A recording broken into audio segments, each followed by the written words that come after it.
નમસ્કાર દર્શક મિત્રો, તહેલકા ન્યૂઝમાં હું મેઘા અગ્રવાલ આપનું હાર્દિક સ્વાગત કરું છું. આપ જોઈ રહ્યા છો તહેલકા ન્યૂઝ અને નજર કરીએ આજના વિગતવાર સમાચાર.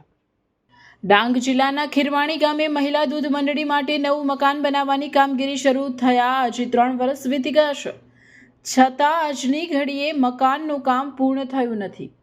આલીપુર દૂધ ઉત્પાદન મંડળ દ્વારા લોન પેટે ફાળવાયેલા નાણાં છતાં મકાન અધૂરું રહેવું એ ગંભીર બેદરકારી અને ભ્રષ્ટાચાર તરફ ઇશારો કરે છે. દૂધ મંડળીનું મકાન બનાવવા જવાબદાર કોન્ટ્રાક્ટર દ્વારા કામગીરીમાં ઘોર બેદરકારી દાખવવામાં આવી હોવાનો આક્ષેપ સ્થાનિક સભાસદો દ્વારા કરવામાં આવી રહ્યો છે.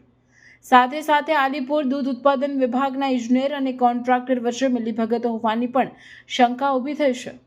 યોગ્ય દેખરેખના અભાવે કામગીરી અટકી રહેતા ગામની મહિલાઓને ભારે હાલાકીનો સામનો કરવો પડી રહ્યો છે. ખીરવાણી મહિલા દૂધ મંડળીના સભાસદ ભાઈઓ અને બહેનો દ્વારા તાત્કાલિક મકાનનું કામ પૂર્ણ કરવાની ઉગ્ર માંગ ઉઠાવવામાં આવે છે.